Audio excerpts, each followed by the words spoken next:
Hey, are you lower dexing Section 31? Bear with me. Today on Trekland Tuesdays Live, number 390, with me, Dr. Trekler Nemecek, coming at you here from the heart of Trekland through Portal 47, and yes, the regional headquarters of TreklandTreks.com, your unique away mission to actual location, non-studio sites from across all the Star Treks that were filmed in Southern California. Get in touch with me. We will concierge it and make it awesome, just for whatever you want to do. And look, if you are watching us later on YouTube, that's awesome. Glad you're here. Please go ahead and leave a comment too after the, in the fact. And then maybe some Tuesday you can join us live as well. So good to see everybody. Yes, I've got this topic because I haven't really said a lot about Section 31 except to keep guessing that it's, assuming it doesn't bomb and be just completely ripped up by critics and fans alike. It feels like it's a movie only in the fact that Michelle Yeoh couldn't commit to a series now. And they want to preserve that distinction that a Section 31 might go forward without her in the cast, because all the rest of the cast looks very set up, looks very enabled and cast with actors that are prepared to take it to series if things go that way. Just Michelle Yeoh, just without Georgiou. But there's been a lot more. The thing is, it's coming January 24th on a Friday. So for once, not that's how you know it's different than a series. It's dropping on Friday when movies open, unless they're previewing. Now, look, guys, you've seen all the PR machine cranking up now.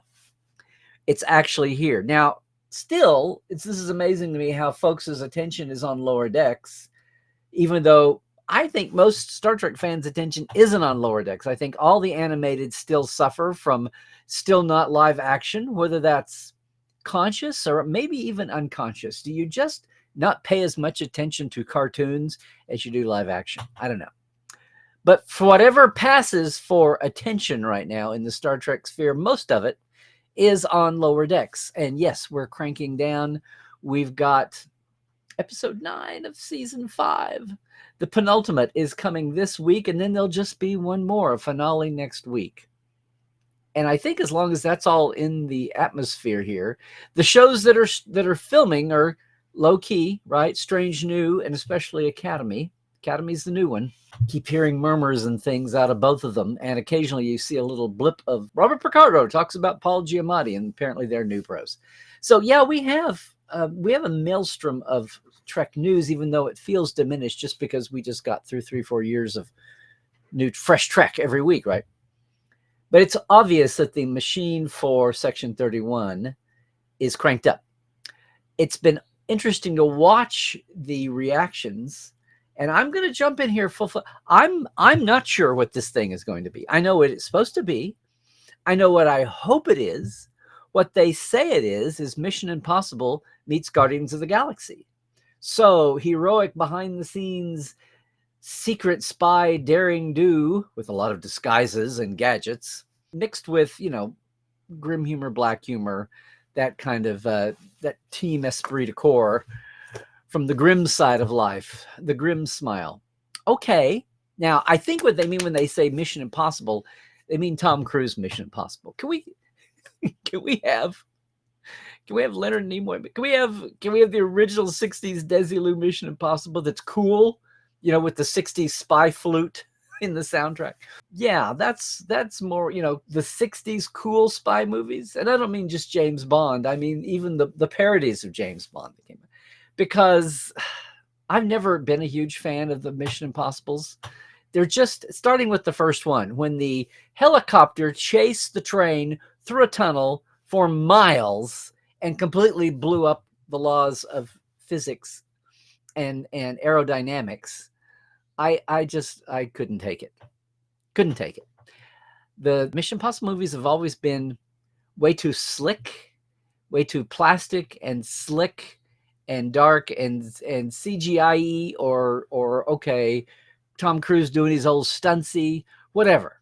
I've just never been a huge fan of. And it's clearly that's what a tone setter is for the Section 31. The trailer's been out this week. Have you seen it? Have you avoided it? It's interesting. It reminds me of that episode first season of Picard where they're at the nightclub and everybody's glammed up the best way the 24th century glam up is I guess designed to be. Now, I'm going to be honest. Michelle Yeoh is awesome. So many things and where she came from as a stunt woman actress and parlayed that into, everything everywhere all at once, Crazy Rich Asians. Here's the secret. I never cared. I knew Georgiou on Discovery. I loved her captain that we saw for 2 episodes. I never cared about the Mirror Universe as presented in Discovery because the Mirror Universe was always a device to, whether it was original series or it was DS9 or even famously Enterprise, even though the back and forth didn't happen, but we had back and forth with our people. Section 31 was always designed, the Mirror Universe was always designed to be the contrast for our folks, right? And then we came back to it. Going and living in the Mirror Universe, there's no point to it. And that's why playing with, Michelle Yeoh with Georgiou over the years, it only had limited appeal. And watching someone, if that's your birthright and she's in her 40s and her 50s and you're going to undo that to live in the Prime Universe. Well, I know that's what the Georgiou Trek has become about. And we shipped her off through the Guardian of Forever, aka Carl, and not knowing where she's landing. Well, now we know where she's landing. She's landing about a decade before the Enterprise C was lost, apparently. So it's kind of an unexplored era. Slightly, it's not as far back as we could go, but it's in the tail end of the lost era. So that'll be interesting and to see what they do with the art design. I hope they don't over disco it. But a lot of folks, regardless of setting and timing and what they thought about Michelle Yeoh, love the actress. Never cared much about Georgiou. But still, it's Star Trek I'm going to watch. What's been interesting to me is a lot of people share those qualms. Not only do they share them, but the show creators, the Section 31 creators, are well aware of that. And I'm going to get into that in a second. What I'm getting to here right now is a lot of fans, and hey, power to them. I'm not telling anybody what to do. But a lot of folks are already checking out of it. A lot of folks have been disappointed for years with the Section 31 idea. A lot of people have been disappointed with it when it was introduced on DS9. It's not Star Trek. It's not optimistic. It's not Gene's hopeful future, yada, yada. And, we've had, Badmirals started with the original series movies. Now, you could say that Star Trek 6 came along with the big conspiracy with the Klingons, could very easily have been a Section 31, without the terminology at the time. We've gone through all this before over the years. I still say that Pressman with the Pegasus project that Riker was part of as an ensign and then turned his back on his I still say that so smells of a Section 31 overlap. You're going to violate a treaty and go test a secret weapon. If that's not Section 31, I don't know what is. Didn't have the terminology for it at the time. Gene, to his dying breath, would talk about admirals and anybody in Starfleet who this is not who we are. And if something is going on, then it's got to be something like the little beasties alien parasite invasion in first season Next Generation, right? Allegiance and all that conspiracy. So not allegiance, conspiracy. The Enterprise incident. Original series, Kirk going undercover to steal a cloaking device and getting into some espionage. That almost smacks of Section 31 there. Was Kirk working for Section 30? So, it's been there. People are uncomfortable with it. We want most of Star Trek to represent what makes us feel good. I get that. That's fine. That's the way I feel. But I always know that storytelling is something. And here's the bottom line. It's how we react to it. We can have opinions. We can act on the opinions, but you know what else? We can be wrong. And this is where my title comes from this week. How many of you are crying or moaning are mourning the loss of Lower Decks. Now, maybe it'll come back, some characters, some aspects that we keep getting teased about. This is not the last we've seen of the adventures of Mariner and Boimler, et cetera, et cetera. That's wonderful. But how many of you are mourning the loss right now? Again, I know that the animateds don't command the numbers of eyeballs, absolute raw numbers, but there's no doubt that the interwebs right now are full of people counting down the last days and grieving and all that.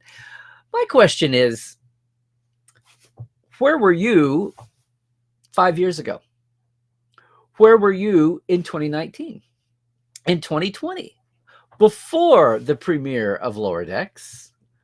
Because I know there was a huge chunk of fandom, if not the vast majority of fandom.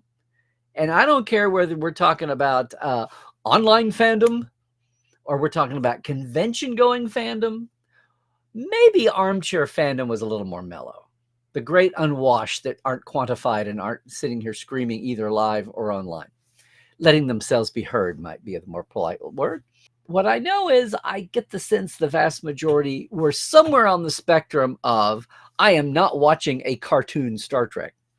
I am not watching a comedy Star Trek, or, well, I'll try it, but I don't. I mean, we just had a poll, and it was a little underrepresented, but I reported on it last week. My poll was, right now, half of all the fans that responded were saying, or more than half, saying that they really like Lower Decks. About a quarter said it's their favorite Trek of all. You see people talking about that, especially the more outspoken folks online. Look at threads. A lot of people are saying, Lower Decks is my favorite Trek of all. And I don't think it's because they suddenly don't like TNG or DS9 or the original series. But I just think it's because they feel like Section 31, they feel like Lower Decks embraces everything. When you are gently poking fun at everybody in the family, then everybody feels included in a way maybe they had never even been before. That's then, this is now. This is now, that was then. My question is, where were you? Where along the way were you a convert? Because I know good and well the masses. I don't have math, I don't have data, but I know good and well the masses, even if they were going to give it I'll give it a shot. Hey, it's Star Trek, I'll give it a shot. Even if it took a while to convert, even if they weren't outright going to boycott out of ridicule, people were going in with a very low bar of expectation. And that's all been switched. Now, we're talking about two different things. We're talking about animation, live action. We're talking about comedy versus grim, humorous, slick spy adventure. We're talking about different genres, talking about different media. We're talking about a series versus a one-off movie for now. So yeah, there's differences, but still the basic thing of how we approach our Star Trek. And look, we have talked about this so many times. Every new Star Trek starts off with doubting Thomases. Since social media, maybe it'd even say haters. And that's to be, people knock on that. And yeah, that includes Next Generation. You can trot out the letters to people or from people. That was the animated series. The motion picture, different versions of the movie. I mean, the third season of the original series, groups have been very vociferous about what they saw as not good. All of it, whether you agreed with it at the time or not. DS9, it's the Star Trek that doesn't go anywhere. Oh, Voyager, the lost in space of Star Trek. Oh my God. And Academy coming down. Oh, it's Starfleet 90210. Yuck. Can't wait for that. I mean, all of that underlying comes from the fact that if no one cared about Star Trek, we wouldn't be here 50, 60 years later. But because of that, people reaction to the new ranges from, sometimes there's excitement. I think there was disappointment with Picard. But then that was triggered by the fact that they realized it wasn't going to be the happy dappy captain with the happy dappy bridge crew on his happy dappy bridge having happy dappy cool adventures every week. It was something different. And again, it feeds into this whole thing of, I love what I love so much that I don't want you to change it. Because if you start changing or making new chapters, you might mess it up. If I didn't care, then I wouldn't care. I mean, this was crystallized to me so much when I saw the Klingon fan talk to Mary Chieffo and Ken at Vegas doing a Klingon panel before anyone had seen Discovery. And yeah, that's a whole long tale. I'm talking about the fan saying, this is something I have loved my whole life, 20, 30 years. Please tell me you won't mess it up. There was no snark to that guy. There was no hate. He was pleading from his heart. He was as sincere as the Bajoran day is long. And I was like, that is where so much comes from. And I'm not talking about the 10% troll and bot hater thing that's being paid or whatever, or people that are just psycho. I'm talking about the sincere here. And all I'm trying to say is lots of people right now are on that same spectrum with Section 31. They're somewhere between, well, okay, I'm a Trek fan. I'm going to give it a try, but I'm not expecting much. And then, yeah, we have the vocal, if you can believe them, that I'm not watching, I am not watching, I am not watching. Section 31 is hateful. It never should have been invented. It goes against Gene's vision, yada, yada, yada, yada, yada. Now, there's that old saying about the definition of insanity is doing the same thing over and over again and expecting the same, expecting to change the result, expecting a different outcome. And if nothing else, you can't accuse anybody connected with Section 31 of being unaware of that feeling. They've got a crowd to win over. And we'll have to see if one of your chess pieces in that equation is Michelle Yeoh. Okay, and that ability to walk the line, then okay. But I'm watching the online. I'm watching the fandom as reflected online because that's all I can do right now. Haven't been to a live show in a while, at least not since this is ramped up.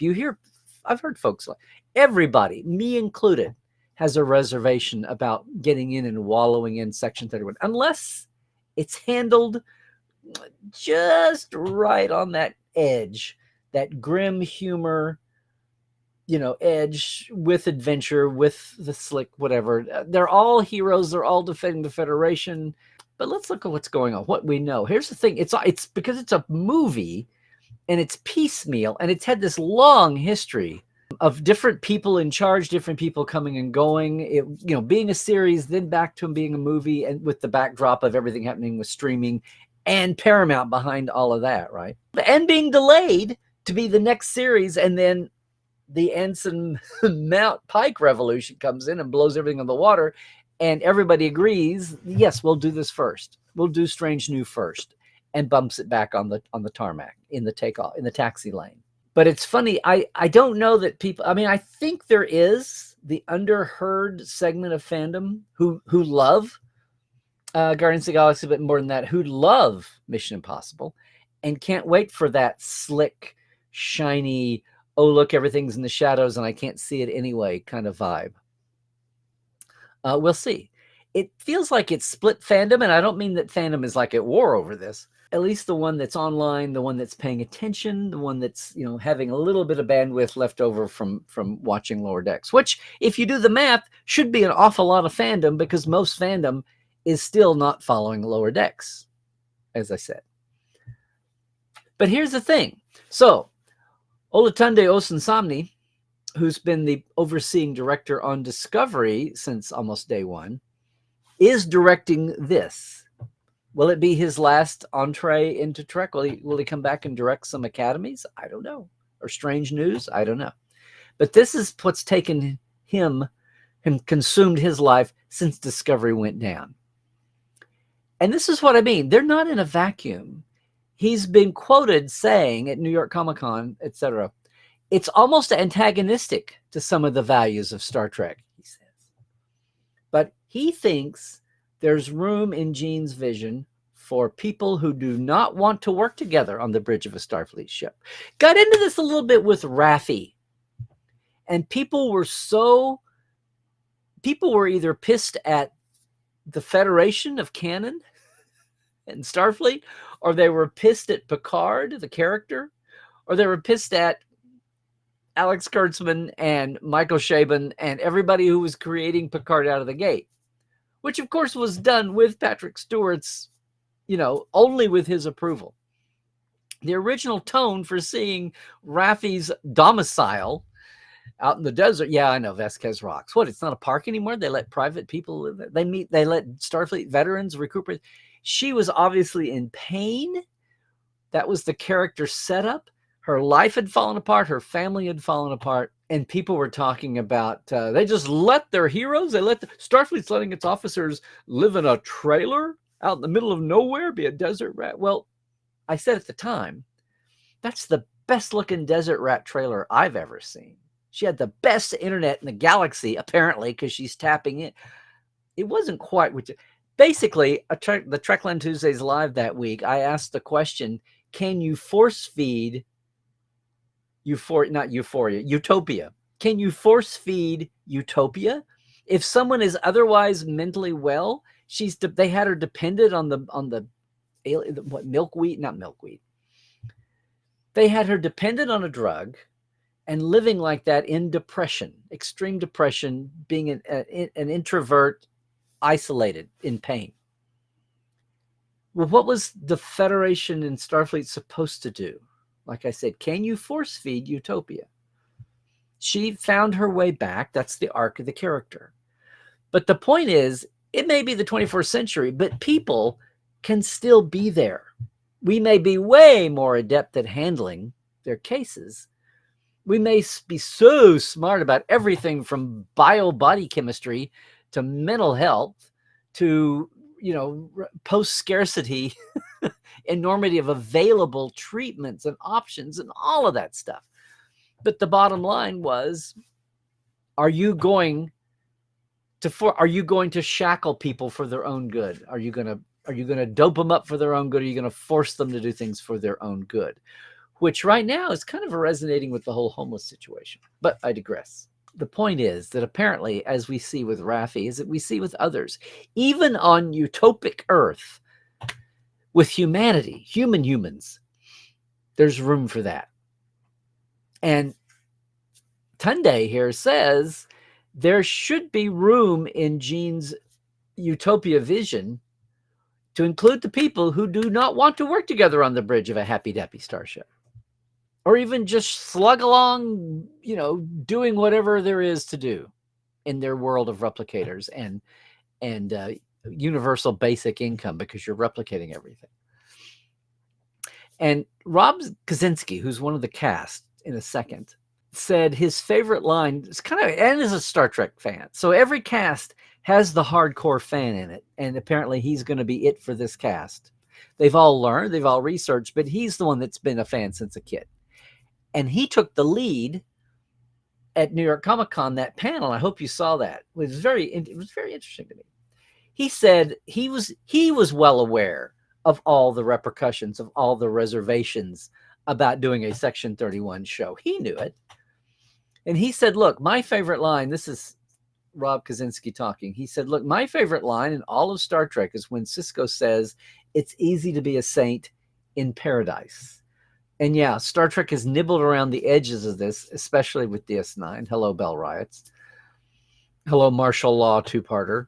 And that's where they're going to go. If the tone of the show, with the creators being cognizant, and this is nothing new, we've known this for months. It's just coming into focus now with the premiere so close, finally, after all these years, much less this last month. It was just filmed January 29th to March 22nd.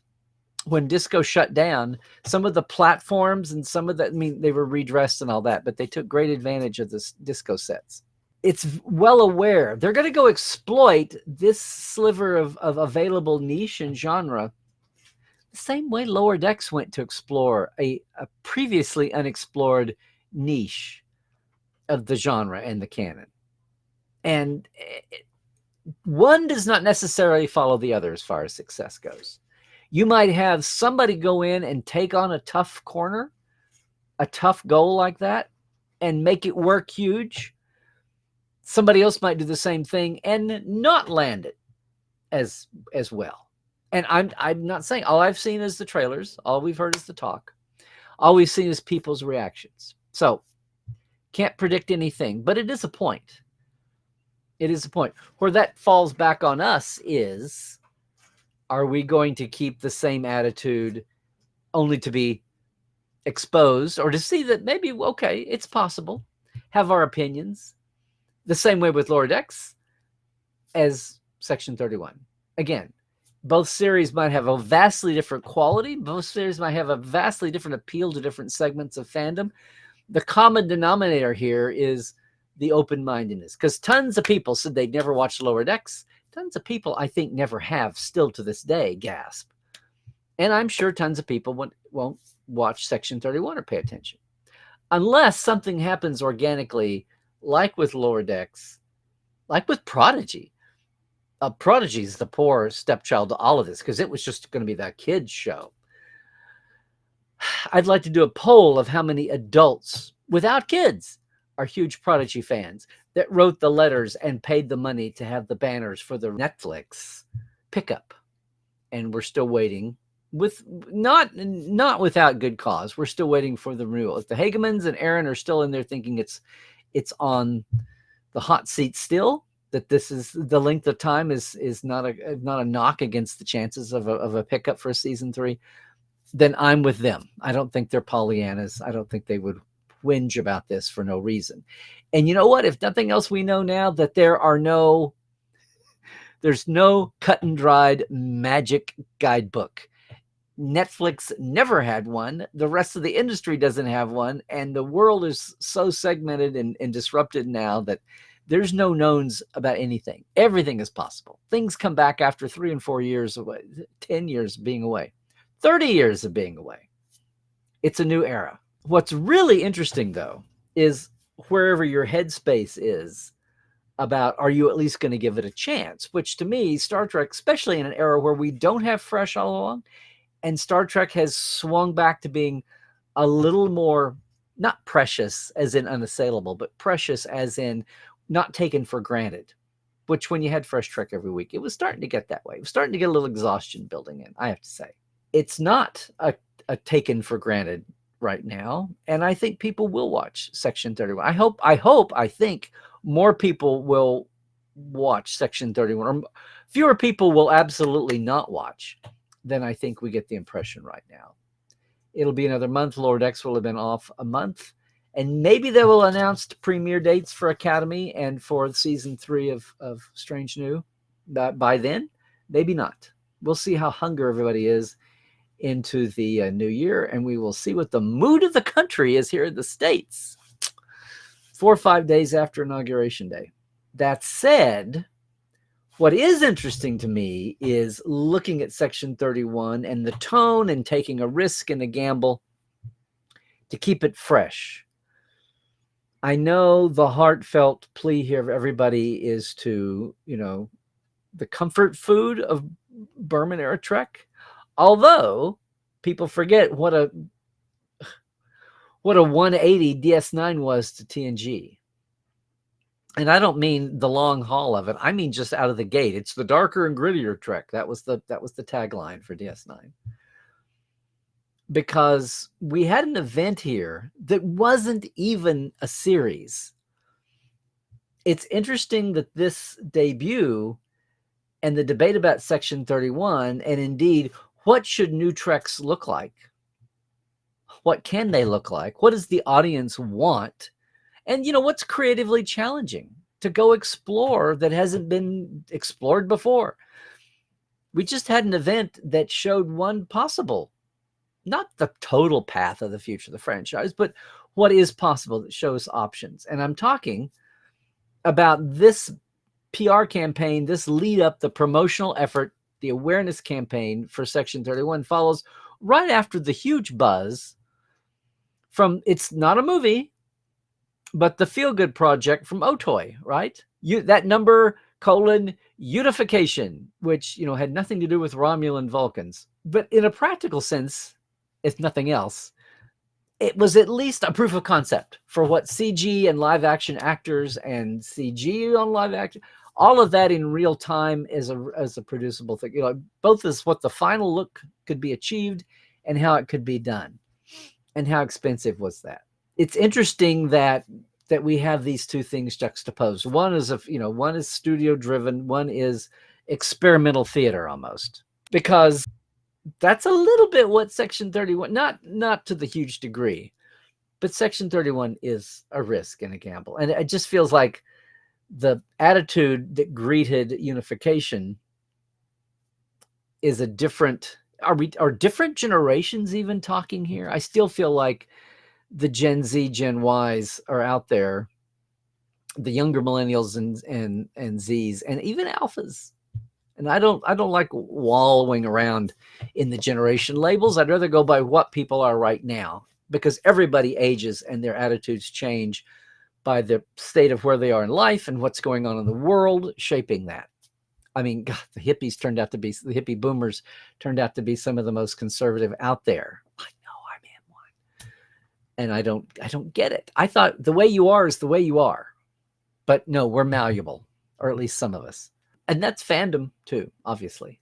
So look, I realized I had not been paying attention to Section 31. So Craig Sweeney, who was one of the original first generation writers on Discovery, probably worked on developing Giorgio's character in the writer's room there, has a couple of credits from the first season, wound up getting tagged with this when Boy Kim and Erica Lippold, partners who worked through Discovery until they sent off Georgiou through the Guardian of Forever with mind on what this new series would be, then going from series to movie, exited the project actively because they had to go earn paychecks and get on with things. And when it was, on delay, arriba. No, when it was delayed and then downsized to a movie without being a series, so it went to 2 hours, not 10 or 12 hours, they had to move on and do other projects. And Craig was left with it. So the roots go back to that era and that genesis of Georgiou. It's been there forever. People said, well, if we're going to have Mira Georgiou and she's not going to stick around with Discovery, we've got somebody of Michelle Yeoh's stature. Let's do, and she wants to do it. This is like Tom Hanks and Robin Williams wanting to do a Star Trek, and it just never worked out, right? Robin Williams being Berlinghoff Rasmussen, Tom Hanks being Zefram Cochrane in First Contact, just didn't work out. That's where we are with this, except it's not in theaters, it's on small screen, which is a testament to Michelle Yeoh's willingness to put up with that and still do it, and do it on that scale. But around her, if this cast goes forward, I had not been paying attention. I did some homework. You can too. I'm just gathering up what's publicly available and when people let things slip. So Omari Hardwick, action guy, actor, kind of the key, and you see in that trailer, is playing Alok Sahar. He's a strategic mastermind with lots of mental issues. Here's what's intriguing. One of the interviews says that he is older than he looks. He is over 100. Turns out they're beating around the bush. They're edging around it, but they mention it. He's an augment. He's been cryoed. The eugenics wars comes up. Was he one of the kids that was put away in the frozen embryos that we got into a little bit on the Enterprise side? But basically, Alok Sahar is an augment. Apparently human, but an augment. Does this also mean that we'll get some info on the reset timeline? Will people date things and finally give us a hint where in mid 24th century? Will this be before any timeline resetting has happened? I don't know. But it's got me intrigued. Is that just going to be a couple of sentences in a bio that never comes up in the plot of this movie? Maybe in a series, but it doesn't factor into the story here. Could be. It could be a label that passes by, and if you're a fan, you know, and if not, it explains what a newcomer needs to know for the movie. We'll see. Then very famously, we have Quasi, who is a cameloid, just like Imam in Star Trek VI, which again is another interesting choice. His Sam Richardson was from Beep. These are people with resumes, guys. and his character is disinterested in the delusion of utopia. Well, that sounds like an agent for Section 31 qualification right there. Disinterested in the delusion of utopia. So he's cynical, but he's working on the right side, if I can even say he. And as someone pointed out, we've never seen a cameloid's true shape, both between Iman in Star Trek VI here or here. We'll see. So Fuzz, which obviously is a nickname, is a fun-looking guy with anger management issues. Sven Roygrok. It's the blonde-headed point ears. Now, I'm curious, is he a Vulcan who has like a Cybok style, is he a Vulcan without any bond to emotion, or is he a Romulan? I was looking, for some reason I was thinking he was a Romulan who'd come over to work for us in this time. And again, we're not in the Picard post time. We're back in pre Next Gen. We're 30 years before Next Generation. So a lot of bets are off. You would think he'd just about have to be a Vulcan, because the Romulans, remember, are in seclusion. They've retreated back and they're not messing with the outward. So he is either a true outcast from his people, or a renegade Vulcan who shows it by highlighting and blonding his hair, or maybe he's interspecies and it's just the pointed ears are the trait. We shall see. And if someone's heard more than this, plunge in here. I was doing a survey yesterday. So I mentioned Rob Kaczynski. His character's named Zeph, probably the short name for it. Rob, just by the way, again, he's been on EastEnders for a while. He has 4 awards and nominations from the British Soap Opera Awards. Okay, that's something. But he's the one that's been the fan. And in interviews and things that have just trickled out, talks about that he's that mech. This is, I guess, going to appeal to the tech heads, the Transformer guys, all the gamers. He wears that suit not just as it's cool, but he is disabled. He was trying to augment himself. He and Alok are a long ways back. He's trying to equal something. It goes wrong. He becomes a paraplegic. He's disabled. He needs the suit for his own ambulation. So he's stronger now than he ever would be, this mechanical exoskeleton. Of course, it's cool. It'll look great as a toy. But if there's actually a retcon background to this, he talks about retconning this with Tunde too, the director. And yes, they sat down and retconned this. But he's human. He's a failed augment by his own hand. And okay, the mech suit is going to be there. And then we've got a Deltan. Mel, Umberly Gonzalez, who has not taken her oath of celibacy. Okay, because it's a spy and she's going to use her pheromones as her wiles here. You know, I'll see your Orion women, whatever century we're living in, and go back and explore a Deltan from a completely different angle than straight and narrow Ilea was going to be. Then there's some other cast that's interesting, and I had not kept up with this, but the IMDb page is fairly filled out for Section 31. There's still some holes. There's another James Hiroki Lakau plays a Barry character that keeps getting mentioned. Is he a second for Georgiou? I don't know. But Ava Blackwell, who was under the second person to be under the Arium suit on Discovery, would do a lot of the stunt roles or the patients with makeup roles, or both, that they wanted some longevity with. They didn't just want to take who came in that week. She was very patient, got some speaking roles. She is listed as a Vaadwaur. The Vaadwaurs, the roostery collared people that were toward the end of Delta Quadrant. Remember the invading the demons of light and shadow with the huge, almost like the Iconians. They had a huge empire in the Delta Quadrant centuries ago. Everybody banded up on them, but they took refuge. Voyager opened the Pandora's box with them. Of course, this time period is I'm flat-footing this real time. This time period is 150-ish years before Voyager finds them in the Delta Quadrant. I don't know. I just found this the last 24 hours. And then Nicole Dickinson is listed on IMDb as playing a Zindi. What? A Zindi what? A Zindi reptilian? A Zindi humanoid? A Zindi primate? I mean, a Zindi sloth or whatever they were called. Arboreal is what they found. Yeah, what is that about? I don't know. And then on top of that, everybody is buzzing, or at least, 17 people are buzzing about what looks to be, don't know the actress, didn't see it in the IMDb, playing a Chironian, classically half black, half white Chiron person.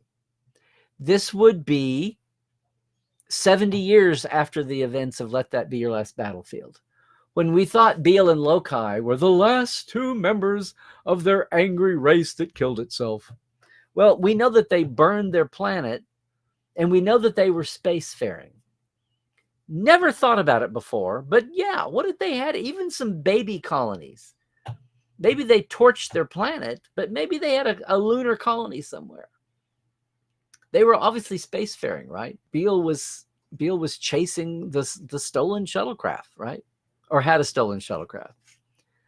So there's a lot of tantalizing things here. Are they all just going to be, spin the wheel and pull the concept and throw it together? Are they really going to be organic? I would hope, gang, this sucker has been in development since 2018 at least, off and on. Pandemic, Strange New bumped it off the tarmac, got it out of the bullpen, and then it's pulled back to a movie of the week, small movie, with a big budget, very glossy. We'll see how budget and tone and scope plays out just visually. Is it going to be out there completely? We see a lot of the wacky looks. It starts at Georgiou's nightclub station, however huge and big that is, whatever wacky weird it is. Then how soon do they all go into leather costume days? Gersha Phillips is one of the familiar names coming back, whether you liked her designs on Discovery at the beginning or whatever. It's a mix of people. Jeff Russo's doing the music. Glenn Keenan is the DP. He was a DP the last couple of years of Discovery. Yeah. Anyway, you see, there's people involved. It's Toronto, and of course they're going to be using a lot of the same. I mean, well, that's the cast, and then you throw in Georgiou, who is a known. Although I'm still waiting to see how the whole thing plays out. I mean, she is a human from another quantum universe timeline that's over, that was getting sick for it and has apparently been repaired enough that she can function now, right? Attitude-wise, hormonal. And most of all, I wanted to say this. For all the folks that are worried about where Section 31 is going to go in its tone, is it going to lean more into grim black ops, which is the description they use? Or is it going to be really play with the Guardians of the Galaxy, more legit Mission Impossible side?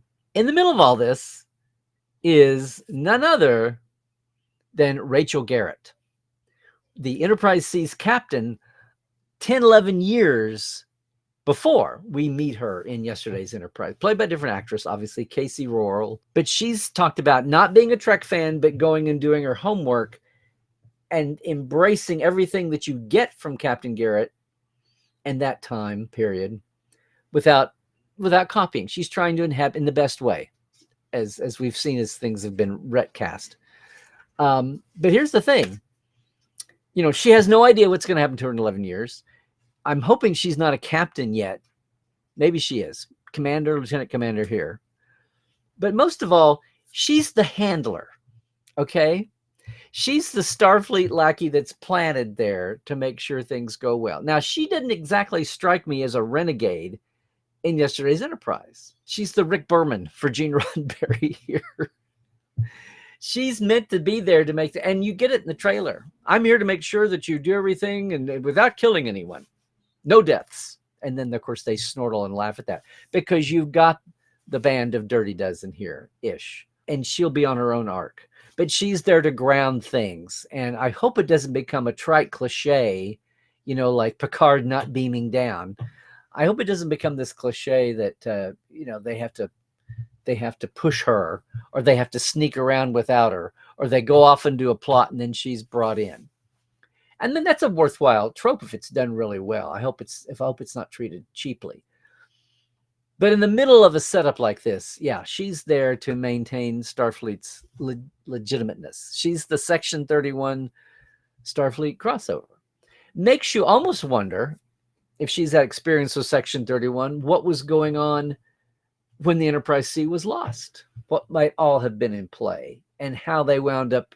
There's a vortex created. Oh my, we might even have a prequel to yesterday's Enterprise stemming out of this by the time we're done. Yeah. So that's my question. It's lots of intriguing pieces. I hope they're not surface only. They've gone to, a Cameloid, a Deltan, a known but largely unknown character here from Starfleet history, and then of course the character that we know so well, and maybe even leaning into some degree about what the trail of augment. They weren't all Superman. They weren't all the Botany Bay, and as we saw from Enterprise, some of them were embryos put away to some degree. How much did the Soong rebellion there and the augment incident disrupt it? Where were those things left over time? Because we're talking just a few years here after Kirk's retirement. It's if it's that time, if it's the 2021s, 22s, 23, if it's the 2330s, you can do the math and do that. I'm really curious to see what happens. I'm curious to see the cast get out and talk more. I've been very impressed, again, watching Tunde, watching Rob Kaczynski address all of these concerns that fans have. That's way more than I would have expected. Now, did they act on them? Did at the end of the day, the thing has to be acted and shot and filmed and edited well, despite the best intentions. A lot of things we didn't think we'd like come on. A lot of things we were all so wanting to be great just didn't quite make it. So I would think with all this time, with all the, pressure, with all the weirdness in the industry right now and the franchise, wondering what's going to happen. Will this become the third live action show? Will it become a series of made for streaming movies? We'll see.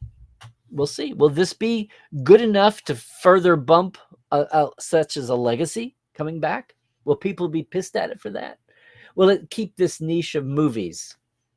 Assuming the world enjoys it, critics and fans, will it be enough to proceed as a series of movies and keep that, when Strange New goes away in a year or two, to keep that slot open and slide over to legacy? Or in 2 or 3 or 4 years, some ridiculous bombshell concept just blows up in our face for the good? I still keep wondering if we're ever going to get another animated series, assuming what happens or doesn't happen to Lower Decks. Well, as we've been talking here, as I say with the Portales, this is an interesting time because I do not remember when the fate of Star Trek's franchise has been so tied up with the outside world right now.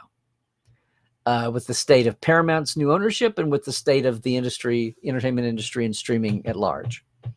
So this is going to happen. It's a testament that this actually survived all the transitions and all the shocks to the system, that everything from the strikes to, the Paramount sale to everything, from the Netflix way of doing things being exposed, like the Emperor with no clothes. We'll see. But I guess my bottom line is I'm really hoping that we are not back in the days of I will not watch it. I mean, like I say, did we learn anything from Lower Decks or even Prodigy?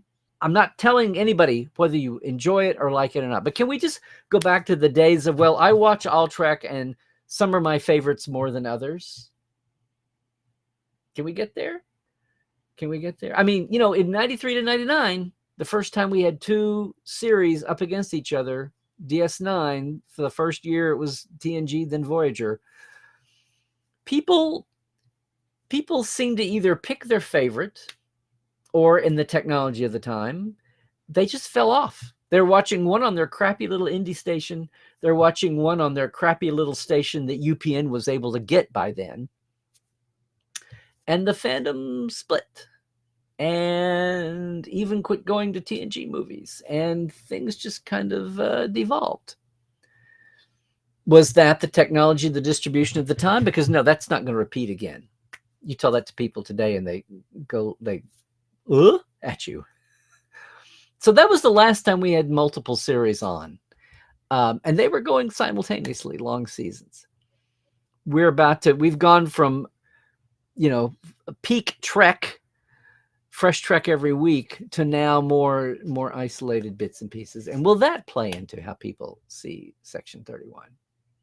I don't know. I'll obviously be, as I said for Discovery in 2017, I'll be watching it. I will be rooting for it. I will see what it adds to the Trek universe. It sounds like it's going to go in some interesting ways just by the choices that we know they've made here with formulating the format of the characters. If some of these things are more than just words and labels, if they actually become organic part of the thing, it'll be interesting. Maybe we will all be surprised by Section 31. Maybe we won't be. And we'll all just be waiting on the next live action series. Whatever happens, I hope everybody gives it a break and takes a look and makes it trend. And, whatever criticism it deserves, it will deserve it, including from this corner. I am not a shill. But just in the last 24 hours, finally sitting down and digging some of these factoids out from the random interviews and even, the IMDb page, I'm more fascinated now than I was 48 hours ago. And not because of this trailer that dropped, although the Sharonian's weird. I want to see if, and again, this happened with Picard, this happened with the Kelvin movies, the audiences for trailers, last word, the audiences for trailers are not always you and me in hardcore fandom. Remember, trailers are meant to attract everybody. So they're going to go a little out of the box. Now, they got the same pool of footage to cut a trailer with as they do to put the show together. But we all know how misleading trailers have been in the past. I actually enjoyed Beyond better than the atrocious trailers that were put out before that made it look like it was all just lowest denominator mentality, action, emptiness, yada, yada. And while there was a lot of that, it wasn't nearly as bad as the trailers made it out to be. And I'm not saying these are bad trailers. I'm just saying they're definitely evoking a tone. Obviously, there's got to be some of that. But when you take a 90 second, 2-minute trailer versus a 92-hour movie, well, we'll see. We'll see. People who are reacting to the trailer, please do. But just know, just like you can't always judge a book by its cover, you can't always judge the movie by its trailers. And we know that from Star Trek. So yeah, that trailer has triggered, I guess, the countdown, even though we've got 2 weeks of Lower Decks to overlap the attention spans. We're into Section 31 countdown mode now. And I'm just curious how folks will continue to react as some of these things unspool. And then we finally get the, in a Star Trek new release desert in a new year. Wonder how it will land. We'll see. We'll see. Hey, everybody, that is going to do it for today. That may have been a little longer than I meant, but we have not paid attention to Section 31 here. I have not paid attention to Section 31 here. And we'll also be hit next year from the other side of the fence if things happen as they're supposed to be with the production of the theatrical movie, the Origins movie. So we're getting a lot of non-standard Picard-Kirk eras here happening. And I'm excited for it. I hope they can pull it off, but I'm excited to go there and stop just retreading the same old, same old. That's what I'll say. And I'm excited to have you here and hear what you're all thinking and seeing right now. And as you get there, I just want to say, first off, thank you to all of our Patreon folk, and thank you for helping me out here with as Trekland has grown over the last years. This is our Patreon folks. So yes, thank you, Chuck A. Thank you, James Kerwin. Thank you, Diana Hopkins. Hey, Jesse Crusher Convo. And thank you especially next month, you became a live wire. Thank you, Jesse, for that. Lawrence Todd, Hal, Glenda Bruton, Andrew Jasimski, Mitch Keith, Josh Patton, Pranakasha Productions, Chris Jiggins, Keith Rombach, and Comedy Forecast. And yeah, Rob McLean, Byron Bailey, J.R. Poole, Gary Wickstrom, James Durovich, David Gregory, Dan Leckie, and Casey Shafsky. Thank you so much, guys, gals, and peeps. And if you want to jump in on the Patreon, it's patreon.com/Trekland Live. It's $5, $10 a month. Very simple. You can go more than that, but I appreciate all the help and support. It's been inching upwards every week, as you could tell there. Thanks so much. And yeah, we are on hiatus with the Trek Files. We'll be back in a few weeks. Right now, it's a perfect time to jump back in the prior 12 seasons. Jesus Christ, we've got over 300 episodes, 15, 20-minute little gems, and a lot of the guests are all real-world guests, and they have all, well, a couple of them have passed. It's a wonderful, they're on Memory Alpha now, treklandlive.com, trekfiles.com, and the Memory Alpha format makes it very easy to scan, to see all the guests and episodes, and even to hot link back, as well as the document, of course. The document, the only podcast with paperwork every week.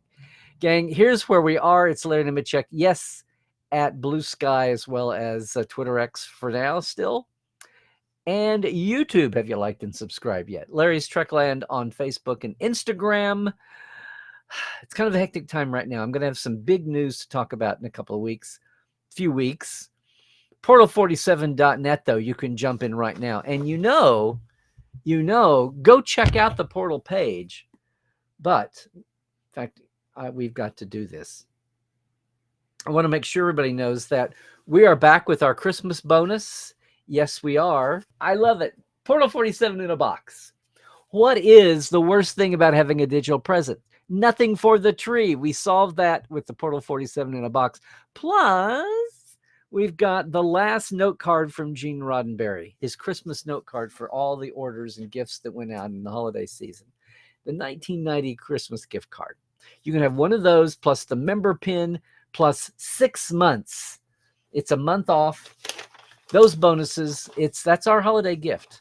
You can give it to anyone. You can give it to yourself. And if you order soon, we will get the mailing to you or to the person you want it to go to so they can put it right under their tree and think of you. If it's a present for yourself, that's okay too.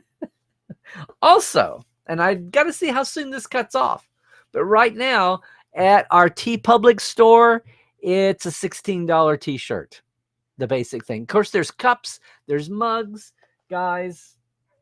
You can get everything there too with all of our shows and brands. And right now, yay, Scott, it's our special holiday design is out again. Our Trekland holiday shirt. I'm going to have that before the holidays, right? It's all going on right now too. Lots of stuff happening. Thank you all for being part of it. If you're not here live, feel free to leave a comment. Please do. I've stoked a lot here. I'm really curious to see. And some of this I don't think has gotten a lot of attention. I don't know how many people have gone over and looked at the IMDb page and seen a Zindi and a Vaadwaur. On down the cast list, of course. Not major players, but they're not extras, apparently, if they've got actors attached. So we will see how it all shakes down. We will see what becomes of this. So yes, leave your comments there. Join us live if you can on a Tuesday afternoon at 1 p.m. Pacific, 4 p.m. Eastern-ish, which equates to, hey, 9 UK time, 9 p.m. and 10 p.m. Central Europe. We've got a global audience here, and I'm about to dip into the chat to see them. If you're leaving us now, though, please, it's interesting out there. Lots of viri are flying around, so please stay healthy. Do all the things, would you? And please, it's a crazy world out there. I say stay woke. I'm talking about keeping your eyes open to the information that you're getting.